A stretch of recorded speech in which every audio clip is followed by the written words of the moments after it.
So I got fat bar, 1/4 chest press. Stay tuned and I'll tell you more about this exercise. So when you're doing decline bench, this technique is going to apply for all your bars, decline bars, and this technique is going to apply for your grips and whether or not you're doing quarters. So first is where you're going to set the bar up in the rack, where you're going to set the bench in the rack. It will really be dictated. You got to figure it out when you're lying down. So first, you're going to sit down. You're going to push your feet firmly into the bench. You're going to come underneath the bar. Most of the time, you want your eyes underneath the bar directly. In this case, you actually want your eyes a little bit behind the bar. So I'm going to scoot the bench back a little bit. Come on back down. Now my eyes are behind the bar. That's a little bit better. I have a fat bar here, and again, it doesn't matter what bar you're using for this grip. And what you're going to do is once you unrack, you're going to be in a different bar position here. You're going to come down usually below your sternum, usually at the top of your rib cage, below your sternum. So that's what you're going to do for this. So I'm going to press it up.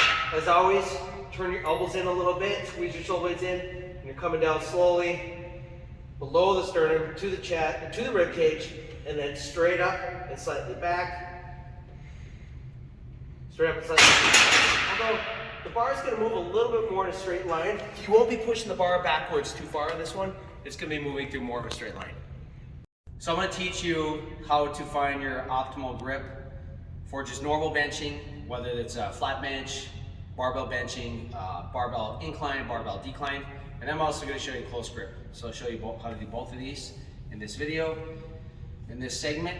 And typically at Higher Power, we typically favor more of a moderate grip. We don't like to go super wide, we don't like to go super narrow. The reason is when you do wide grip benching, you tend to put a lot more force in your shoulder, about 1.5 times the force.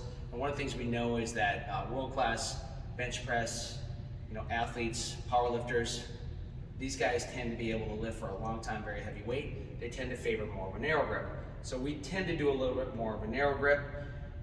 So to find just your optimal grip, what you do is you go just stand shoulder width, feet a little narrower than shoulder width, bring your thumb to your thigh, and then just kind of come straight up. That's going to be about right for most people. Now you can come in a little bit narrower, you can come out a little bit wider, but this is going to be here, and then we'll adjust it from there. It'd be for your classic grip. So now we're going to go ahead and lie down, and we'll show you from a different angle.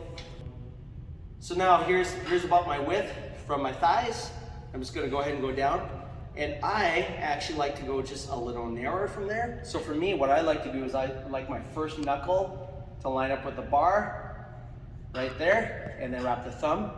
And that's one technique. There is another technique you can do too. You could usually put, for a lot of people, they may also want to just take the tip of their thumb and line up with the knurling and the smooth part and wrap there. If you like just a slightly wider grip, but I like slightly narrower. So for me, I like this position.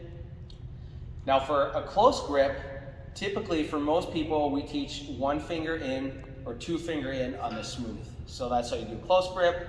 And then of course, wide grip for me would be out on these rings right here, pinky on the rings. So it's gonna vary based on you, but that's what we found to be best.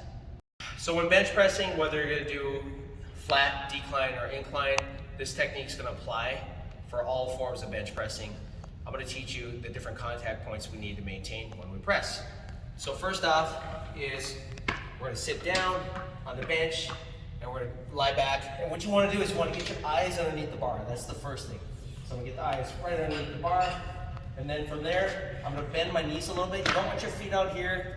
You don't want to be super bent where you're on your toes, although a lot of powerlifters will do it. We want our feet firmly on the ground, but we do want a little bit of knee bend. So right there, I have a pretty good knee bend. So that's a good position for me. That's gonna give me more solid base of support to press off of. Then from there, I'm gonna pop up my chest. I always wanna keep my head down and my butt down. So I have my feet down, that's contact 1 and 2, butt down, contact 3, shoulders down, and head down, okay? Now, next thing I'm gonna do is I'm gonna squeeze my shoulder blades together, really, really tight. That's really important that you always keep your shoulder blades anchored. So squeeze together, I'm gonna get my grip, and then from here, I'm gonna press up the bar. If you have a spotter, it's always good to have a spotter on the bench, not only in case you get stuck, but it does save your shoulders. If you're always unracking on your own, it's a little bit harder on your shoulders over time. So first thing I'm gonna do is I'm gonna press up, straight, bring the bars straight forwards. I'm gonna turn my elbows in a little bit, and then I'm slowly going to come down either to the chest, or the biggest thing is range of motion.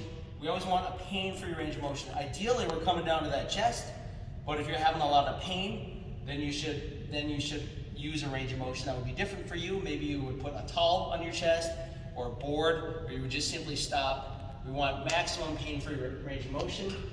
And another thing too, as far as with this grip, I always want, when I press, you don't want your elbows flaring out with any type of grip, okay? Whether you're super wide or narrow, you always want your elbows turned in a little bit. As you press, your elbows are turned in as opposed to being up here. If your elbows come above your 90 degrees, you're gonna have a lot of pain in your shoulder. You're gonna create shoulder problems in your shoulder. So keep your elbows down, below your shoulder, ideally somewhere between a 45 and 60 degree angle. One thing we should talk about is bar path too. What happens is when people press, a lot of times they're gonna press in their arm, they're gonna press forwards, they're gonna press up and forwards like this. You can see my arms at an angle towards my body as opposed to being 90 degrees. What you wanna do is keep your shoulder blades tight. You're gonna come down and the bar is gonna come down and slightly forwards. And then as you press, you're gonna press the bar up and slightly back. Down and slightly forwards, up and slightly back. But as you're pressing, your forearms should be vertical at all times. So what you wanna avoid is, avoid pressing forwards like that. Forwards like that, that's really hard on the shoulders and you have no leverage. Instead, keep your elbows under the bar at all times. Press up and slightly back, down and slightly forwards. And what you're doing is you're literally approaching, in the flat press, you're gonna be approaching your sternum. So you're always controlling down and your target is right around the sternum or right around the line of the nipples and slightly below.